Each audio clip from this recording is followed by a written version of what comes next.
Shalom, shalom, everybody. Welcome back to another episode of the Pulse of Israel here in our eternal and ancestral homeland, the land of Israel, in our beautiful, biblical, and indivisible capital, Jerusalem, since King David's time. Today I'm speaking with one of our very well-loved and respected guests, Dr. Mordechai Kedar. Shalom, Dr. Kedar. Pleasure to meet you, Avi. It is wonderful having you and being able to share your insight with everybody else, all the listeners all over the world. And this is really an opportune time to hear from you on your insight into the reactions in the Arab Muslim world to the very positively surprising, and I believe even many, if not all of us in Israel, were pleasantly surprised with Trump's announcements in his meeting together with Netanyahu regarding his plan for Gaza. Again, whether it all comes to fruition, doesn't come into fruition, what exactly the details are, we don't know exactly, but just him totally changing the conversation about how we're supposed to deal with our enemies, no longer U.S. appeasement and allowing them to continue getting U.S. funding to rebuild and terrorize us again. Rather, they have to be punished, relocated, please God. It's a whole different conversation and a whole different perspective, and the right and just perspective in that direction of dealing with our enemies, finally as enemies and not as potential peace partners. What are the reactions in the Arab world today? Well, first of all, it is rather saddening that the best idea for Gaza came from Washington, D.C., not from Jerusalem. I agree. Means that here in Israel, we were afraid to speak about ethnic cleansing or deportation or finding a better place, as Trump phrases it. Even the terminology of incentivized migration. Of course, but since Trump did it before us, now it is permissible to speak about this here openly in Israel, and it became something normalized. Right. This is the first comment. Secondly, in the Arab world, you can see again the schism, the sharp dichotomy between what the official message and what people in the street think. The official message in the Arab media, in the Arab official echelons, is total refusal, total rejection of this idea, because it is getting rid of the Palestinian cause, killing the Palestinian, shooting it in the head. He's referring to the cause. Of course, to the cause. They don't care about the Palestinians. No one cares about them. The cause, Palestinian cause. Right. Because, I tell you why. The Palestinian cause was the center of the Arab discourse since more than 100 years. Right, even before the establishment of the State of Israel. Let alone since 1948, when there was a state. And this is the only thing which they can agree, at least in the discourse. Right. Of course, since 1979, when Egypt made peace with Israel, and later in 1994, and even the PLO, the Palestinian Liberation Organization, made or accepted Israel, at least officially, by the Oslo agreements. So, what is the Palestinian cause? If the Palestinian cause is to liberate Palestine, how come all these Palestinians, later the Emirates and Bahrain and Morocco and Sudan talks about this?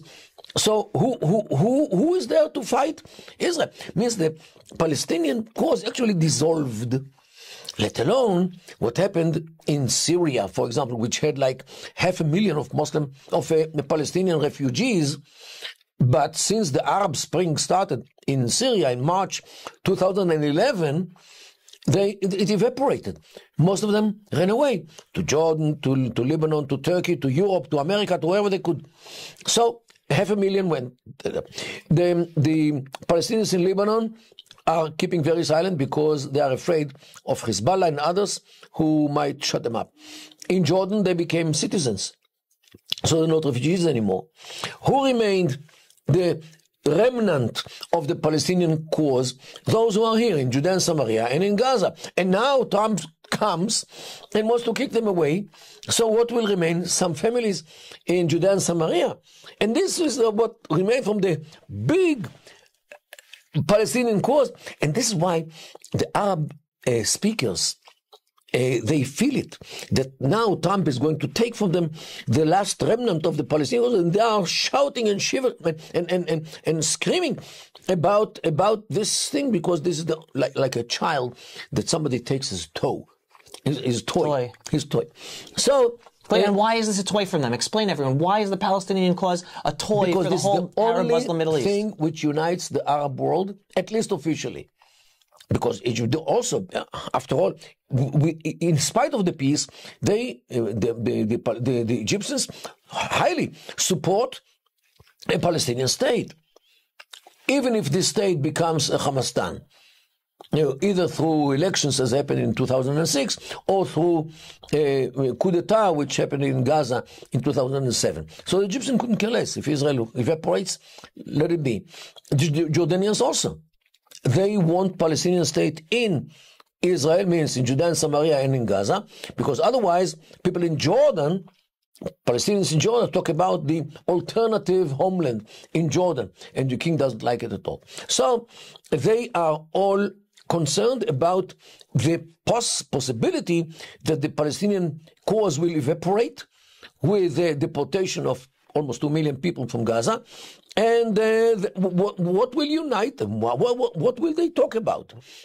And this is why the official message is total refusal and rejection of this proposal of Trump.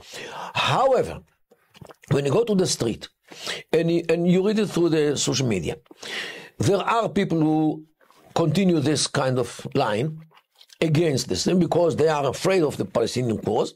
But there are many other people, hey, I want to join them. People who live in Egypt in poverty, in unplanned neighborhoods. Says, why don't they evacuate us to some normal place? Wow. People in Jordan who live on the verge of bankruptcy. Well, I would go to Gaza just to get a free house somewhere else, just to be deported by the American administration, what the American plan. And many says, wow. So Halevaya lie. Right. If only I could be as lucky as those Gazan Arab Muslim Islamo Nazis going to be treated like kings who are now going to be relocated in some much better place than Gaza. What about us? Right, the millions of Arab Muslims in the Middle East who are complaining. So even this you can find in the Arab media. Wow. Because people understand what's going to better. However, what I think that there is already a place to host the Gazans. It's named Qatar. First of all, Qatar is the responsible for the tragedy in Gaza. Qatar nurtured Hamas. Qatar sponsored Hamas, either through Israel or through the tunnels. Qatar was the country behind Hamas wholeheartedly all the time. The Qatari media, Al Jazeera, actually was recruited to Hamas constantly, 24/7, who knows how many years. And Qatar is the responsible for the tragedy of Gaza. Qatar should be called for responsibility, to be accountable for what they did. The Qatari airline company, Qatari, includes some 270 jet planes, average capacity more than 300 passengers. They could take all the Gazans within 1 week, easily, without pressure. Within 1 week, if you make calculation, you'll find it. From where? From El Arish airport in Egypt, which is 50 kilometers from Gaza. The Gazans would walk if they knew to get on that plane. That Qatar is waiting for them. Now, where Qatar will host them, there are many dormitories which Qatar built for the Mondial, for the big soccer World Cup. The World Cup. Only 2 years ago. And all these dormitories are empty, waiting for the Gazans with open gates. Add to this the hotels in Gaza, which are luxurious. And if there are some people who will not find the solution in the dormitories and the hotels, Qatar has enough money to build whatever they like, light building, very fast building. My granddaughter got married, and her husband built their home within a week. Within a week, he built it. Where? In a place named Eshtemoa. Made of a light building, light. Here in Israel. Here in Israel. Oh, okay. And 1 week. in 1 week. It took him by himself with one friend. Oh my God! I have to learn that for my boys who are getting married and need homes. Right. All right. We'll have the conversation afterwards. Yeah, it's quick, cheap, and very good. Wow. So isolated, great. Wow. And he's his good hands. So insulated. Got it. And insulated. And Qatar can put stuff up like that. My granddaughter's husband could teach them how to build very fast, very easily, and very cheap housing, which can host the Gazans, I wouldn't say forever, but for many years. And this is the solution, the only solution, which is just solution. Qatar should bear the consequences of what Qatar did for many years, sponsoring Hamas and supporting Hamas politically and whatever they needed, and of course through the media. Al Jazeera made Hamas. So this is why I think that Qatar is, well, the problem. Qatar bought politicians everywhere, media people, academics.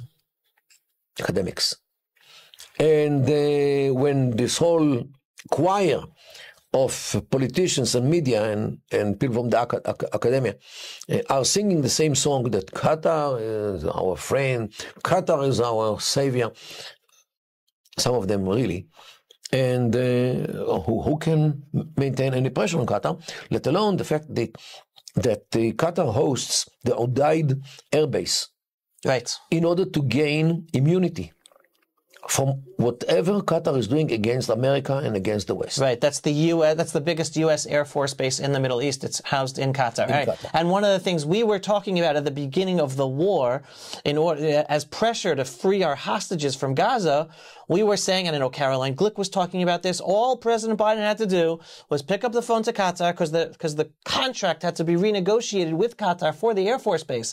And he said, if you won't free our hostages in Gaza, we'll pull our Air Force base out of Qatar and put it somewhere else in the Middle East. And he didn't do that. So I don't know when the next contract is up, but that's definitely a card in the Trump administration's hat to be able to use in some way, shape, or form to pressure Qatar. Maybe now they can pave the runways of this new airbase in Gaza. You don't take the Gazans, we're going to put them somewhere else, and we're going to take our airbase and put it in Gaza. I thought Gaza, and we put the Gazans in your place. Right. So this will be a swap. Right, we'll do a swap. Right. Whether you agree or not, Qatar, that could be a Trump thing. Yeah. Got it. Oh, so do you know if the Trump administration knows about this potential solution of Qatar and talking about it? Because up until now they've said Egypt and Jordan, and then other countries around the world. I uploaded a video about this, Qatar, already in December 2023. Means a year and 3 months ago. In English? In English. Qatar is the problem, Qatar is the solution. This is the title of that. Maybe you can Google it and find it in YouTube. Yeah. So, yes, the idea is there. But people are afraid to talk about Qatar because Qatar might talk about what Qatar did to them. Right. Gave them. Right. No, I know personally that, again, part of our work is we work in strengthening the U.S.-Israel strategic alliance, and I go to Washington to meet politicians, and I'm going there again in February as part of our Yes Israel project work. And I know of a number of U.S. politicians who they talk positively about Qatar, and they visited Qatar, and they have relations with Qatar, and it'll be very hard to try to get them to agree to anything that places the onus on Qatar because they're basically bought. Look, first of all, it was published that the Clinton Foundation is at least partially sponsored by Qatar. And Hillary Clinton once said something like, our Qatari friends keep telling us that the Muslim Brotherhood is a peaceful organization. Little she researched about the Muslim Brotherhood, because the emblem of the Muslim Brotherhood are two swords, curved. Very peaceful. Very peaceful. One for the hugs and one for the kisses. Right. So this is Hillary Clinton, of course, when Qatar is a sponsor of the Clinton Foundation. So what do you expect? But the problem is, it's not just the Clintons and the Democrats. There are plenty of politicians on the Republican side of the aisle as well. So this is the problem, and this apparently is the reason why Qatar was never pressured to take any Gazans, although everybody knows about the Qatari role in Gaza under Hamas. So, unfortunately, as we already learned from Liza Minnelli and Joel Grey in Cabaret, money makes the world go round, the world go round, the world go round. Money makes the world. Right, that's what we're up against. Okay, so I will continue pushing the Qatar solution for taking in our Islamo-Nazi Gazans, and all of you can share this message, share this video. Qatari loving Gazans. Qatari loving Gazans. Okay. The peaceful Qatari loving Gazans, according to Hillary Clinton, of course. Right, of course. So now I want to jump to a different Middle East topic with you, because this is getting very little attention. Syria. ISIS and Al-Qaeda have basically taken over Syria. And not only that, they're right now fighting in northern Lebanon to take over Lebanon. And there is very, very little media attention for what's going on, as again, all the pressure regarding Lebanon is on Israel, even from the Trump administration, to continue with this ceasefire up there, which makes no sense whatsoever, because we have to have peace through strength by remaining in southern Lebanon as well, and not retreating. Well, first of all, not only that the people of Al-Qaeda and ISIS are in the government, one of them actually appears on the video shooting in the head a lady in the street who apparently or allegedly did something immoral. So her punishment was to be shot dead in the street. So one of the ministers of the Giuliani government, this new government that the world's accepting, was the executioner of that unfortunate lady. So in the days of ISIS. So yes, this is what happened in Syria. Fell into the hands of the majority of the Syrians who were oppressed by the Assad regime, both father and son, since 1970. And you can add to this 4 years earlier, since 1966, when Salah Jadid was the president there, Alawi as well. And they were oppressed by the Alawis since 1966 until 2024, until December. So this is the unfortunate reality, and the world actually accepts it. Giuliani means Ahmed al-Shara travels, in Europe, meets with ministers of foreign affairs like the German one, meets with presidents like Macron, meets with everybody because everybody gave him this kind of moratorium for what he did, because the world wants Syria to be under control. The world is sick and tired to see Syrian refugees, to see atrocities, to see lawlessness, to see people being murdered in the street. They want finally to find sound and let it be ISIS. Let it be. This is what the world the world doesn't talk about this. Right. The world tries to push it under the rag. And it's important to note for people who are not familiar, because this ISIS, Al-Qaeda, that the world wants peace and quiet with no atrocities in Syria, is committing atrocities. The Druze, the Alawites, the Christians, the Kurds, they're all in trouble now, being persecuted by this new regime. Of course. And the world is like, quiet. They don't care. The world wants to see the state of Syria, first of all, being kept united and not being divided to Kurdish state, Alawite state, Druze state, and a Bedouin state in the east. The tribes of the east, like in Deir ez-Zor and Abu Kamal, are not with the government. They want independence. And now it's the discourse in the Middle East, in many places, also, by the way, in the Palestinian Authority. So the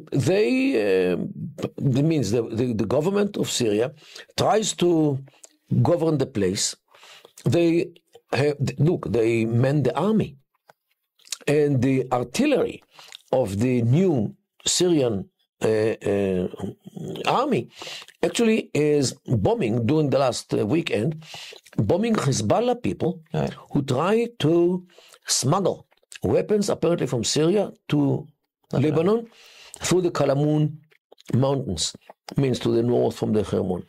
And it's already starting. The war, not between Lebanon and Syria, it's between the ISIS people in Syria and the Hezbollah. Right, it's the Sunni ISIS against the Shiite Hezbollah. Right, because according to the ISIS ideology, Hezbollah has the choice between converting to Sunnah or to be shortened by head. Right, or to be killed. Right. To be slaughtered. Right. Not only killed, slaughtered, beheaded, decapitated. Okay? All the above. So this is, and they are after the Hezbollah people, and they know why. Because when Hezbollah fought against ISIS in Syria, they were vicious. And they had a very special way how to occupy villages which they suspected are giving asylum to ISIS fighters. They put a siege on the village and waited until all the people died. No humanitarian aid, no water, no food, no nothing. And after like 2 weeks, 3 weeks, when these people were very silent, Hezbollah just walked in without any problem and collected the weapons and threw them to the dogs. And this is how they behaved in villages like Fu'a, Madaya, Qusair, and others. And the Syrians know exactly what Hezbollah did to them. And Hezbollah actually bought the Syrian hatred for a reason. And now the Syrians are coming to take revenge. And Hezbollah is rather silent during the last, let's say, couple of weeks, not because of the ceasefire with Israel, but because they are afraid of the Giuliani's knives. Right. And the reason I wanted to talk to you about this for our viewers all over the world is to understand what are the implications for Israel. Because what I've been telling Israel is Hezbollah's bad. We don't want them on the northern border. We can't have them on the northern border anymore. And ISIS and Al-Qaeda in Syria right now, we also don't want them on our northern border, not with our Syrian border, and not in the Lebanese border, because they're out to basically take over Lebanon just as they took over Syria. And also throwing into the mix, Turkey is involved in all of this as well. And Turkey has ambitions to destroy Israel and take over the Middle East in a sense. So I know you don't have much time, but are you able to give people a better understanding of all this going on and its implications for Israel? Because it's not really being discussed. First of all, the Turkish role is more than clear because Turkey actually enabled Giuliani and his friends and his militias to grow up and to develop their power in the Idlib area, from which they went out on the 28th of last November in order to occupy Aleppo and then Hamath and then Homs and then Damascus and to take over Syria. Turkey was the country which smuggled weapons to them, ammunition, training, money, and cars, pickup cars in order to install the heavy machine guns. And this is how they went out to Aleppo and other countries and the other cities. And Turkey also protected them from the Syrian helicopters by which the military helicopters? Right. By which the Assad regime was throwing explosive barrels on the people. Because they didn't have bombs, so they used barrels full of explosives. Imagine something like this falls on your head, you get a headache. So this is what Turkey's involved in. Turkey was actually preventing the Syrian helicopters from doing this dirty job.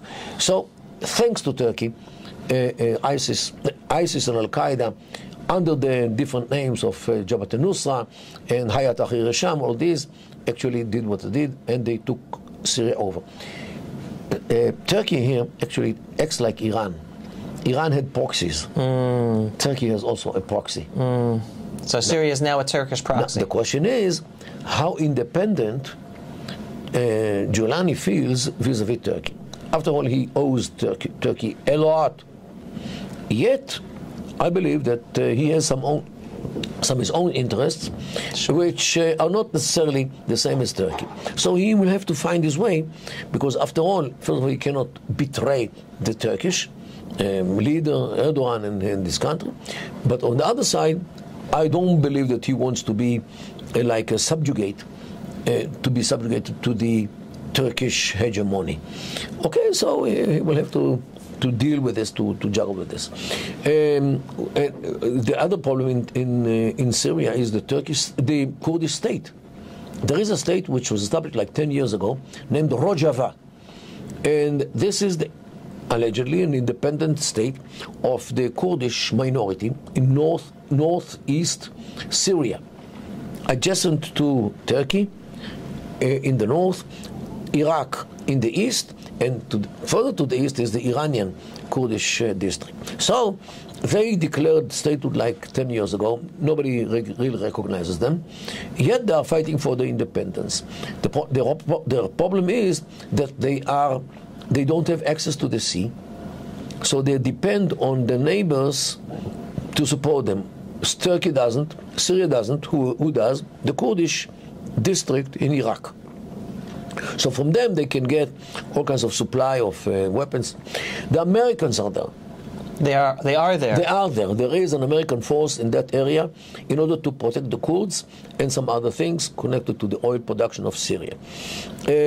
Recently I hear that Trump wants to take all the American troops who are out from the United States back home, because it costs money, and these countries do not pay. And the Kurdish, of course, they don't have any money to pay. So it is a question what will be done with this American presence in Syria, and the Kurdish are very much afraid. I've been in touch with Kurds and gotten communications from Kurds in Syria, and they are in a sense trying to get the message out to Israel and Israeli leaders to stand by them, and not to stand by silently and allow Syria to, in a sense, go in and massacre them. Well, I have bad news to the Kurdish in Syria. The distance between Israel and the Kurdish district is very long, hundreds of kilometers.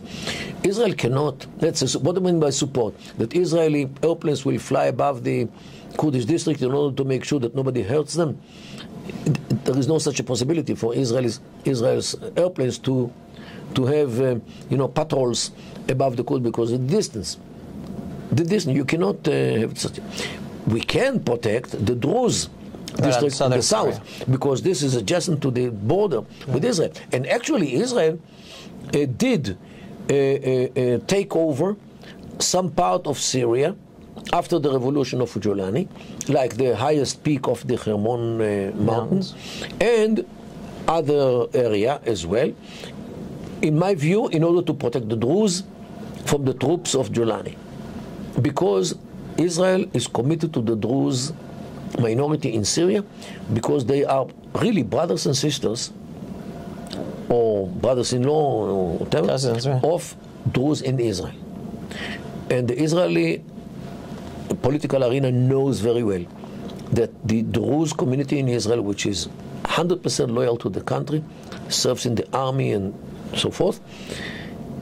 If something bad happens to the Druze in Syria, it might affect the connections between Israel and its Druze minority here in Israel, because they are the real blood brothers, not in theory or not in discourse. This is real brothers and sisters, and Israel is committed. This is why, by the way, what I think is one of the good reasons, or the main reasons, for the Israeli presence in southern part of Syria until this very day. Final question to ask you about, Dr. Kedar, before you go. We sat here and you spoke to me about the article you wrote half a year before the horrific tragedy, massacre of October 7th, where you wrote half a year before about the Iranian plan for a surprise attack on Israel from Hezbollah in the north, Hamas in the south, and all its different proxies around the Middle East.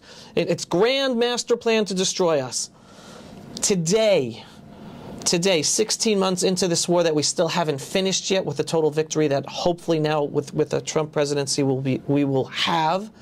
What are your thoughts on Israel's strategic situation and with what is going to be with regards to Iran?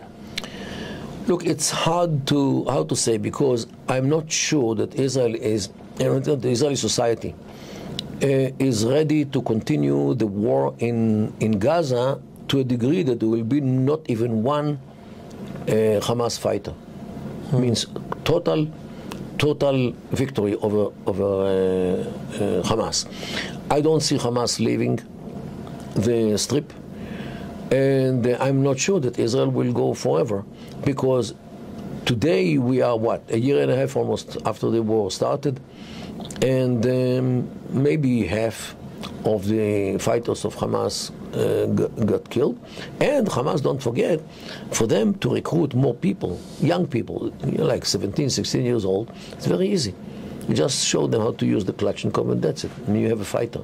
But the game changer is the fact that under the Biden administration, we were fighting with both hands tied behind our back, and we hope that now with the Trump administration, if Hamas does force our hand to go back in and finish the job, which I agree with you, they're not going to put down their weapons, and we're going to have to go in and finish the job, that the Trump administration will not be tying our hands behind our back and basically letting us do what's necessary in order to destroy them. Well, don't forget that the judicial advisory to the government might our Israeli interfere. Government. So you fear that our internal judicial dictatorship will continue to stop us from properly being able to fight. That's what I'm afraid.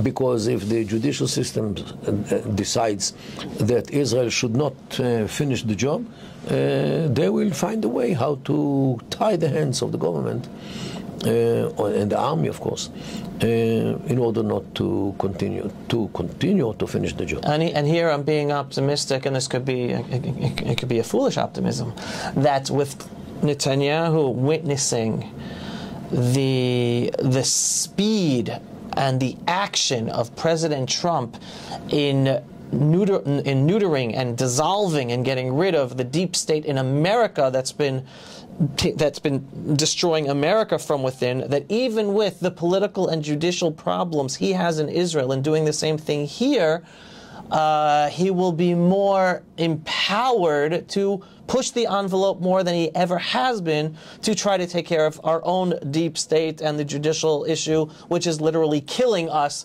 as you were just referencing. Well, I do hope. Yet, don't forget that President Trump doesn't have a judicial advisory. No, it's a totally different system. 100%. It's a totally different opposition to the system, right? And ties the hands of the president. He's free to sign all the executive orders to stop U.S. aid and to do whatever he wants. Right. I think since he came to the White House, he signed like 100 of them, if not more. So he is free to. Right, a prime minister in Israel does not have that power, not an iota of that power. And to carry out his job as a president. Here, the prime minister and the Knesset. Right. The Knesset, both have their hands tied by a judiciary. By the judicial system. And this is a problem, a big problem. I don't know how they can get rid of it. Right. Especially when the head of the judicial system nominates himself to be the president of the Supreme Court. Yes, and Dr. Kedar is referencing the issue I spoke about here in this video about Israel's newly elected president of the Supreme Court, who not only is in no place to be, who elected himself against the government, against the law, in an illegal process, and even though he, because of his own conflict of